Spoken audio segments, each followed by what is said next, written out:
के वोट पे जीत के वहां पे जा रहा है सांसद बन के दिल्ली में और हमारी झोपड़ियां जलाने की बात करता है, लट मारने का काम करता है। ऐसे नेताओं को सबक सिखाना पड़ेगा कि नहीं पड़ेगा? वो कौन सिखाएगा? और नेताओं की 5 साल में एक बार परीक्षा होती है।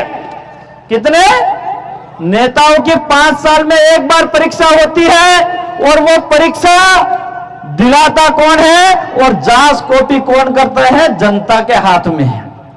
तो आपको तय करना है, नेताओं की जब परीक्षा होगी तब भी जवाब देना है। लेकिन इससे पहले ही जो डबल इंजन की सरकार को, मैं नहीं कह रहा ये डबल इंजन की सरकार है, इंजन तो फेल है ये, लेकिन फिर भी कह रहा हूं ये अभी उपचुनाव हो रहे हैं, उसमें सबक सिखाना पड़ेगा कि नहीं पड़ेगा?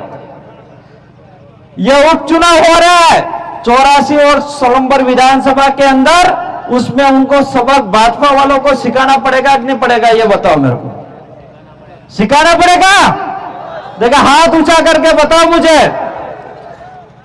जरूर मुझे विश्वास और भरोसा और उम्मीद है कि जिस तरह से आपने हाथ खड़े करे हैं, पूरी ताकत से मेहनत करना और इतना रगड़ा साफ करना, इतना रगड़ा साफ करना कि दरिया इस यहां पे सोलंबर विधानसभा 84 के अंदर तो जमानत जब्त तो होने वाली ही है, लेकिन सोलंबर विधानसभा के अंदर भी कांग्रेस बीजेपी की जमानत जब्त हो जानी चाहिए। ऐसी तैयारी आपको करनी होगी।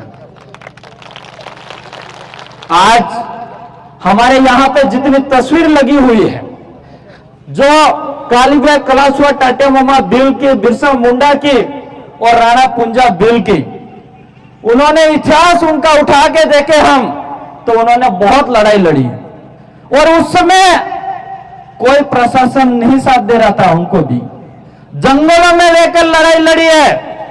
जब खाना और भोजन पीने का पानी नहीं मिलता था, उस समय उन्होंने लड़ाई लड़ी है और उन्होंने तब हमको हक दिलाया है, तब अधिकार दिलाया है हम लोगों को।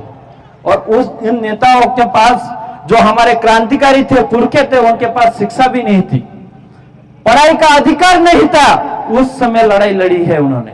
और आज जो हमें यह अधिकार दिवस जो मिला है, विश्व आदिवासी अधिकार दिवस मिला है, मैं मानता हूं उनकी पुरखों को इतिहास के हिसाब से हमको मिला है। इसलिए आज मैं कहना चाह रहा हूं, उन्होंने जो संघर्ष करा है वो संघर्ष तो हमको नहीं होगा, लेकिन आज लोकतंत्र के अंदर जो चुनाव हो रहे हैं, उस चुनाव के अंदर मेहनत करके हमको जीत हासिल करनी पड़ेगी कि नहीं करनी पड़ेगी?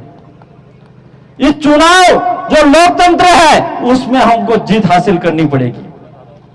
आज मैंने वीडियो के अंदर देखा था कि कई सारे हमारे मेरे साथी भाई थावरचंद जी और उनके साथी जो हमारे सरपंच थे, और कुछ लोग उनके जो स्थानीय लसारिया के थे, वो जबरदस्ती दुपट्टा खींचने का काम करते थे, किसी का रुमाल, किसी को धक्का मुक्की करने का काम कर रहे थे, और वो भी सरपंच ही थे।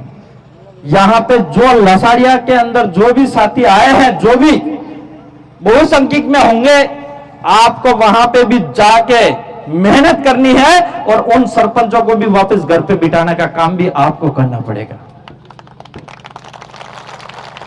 तब जाके हमारी असली लड़ाई जीती जाएगी।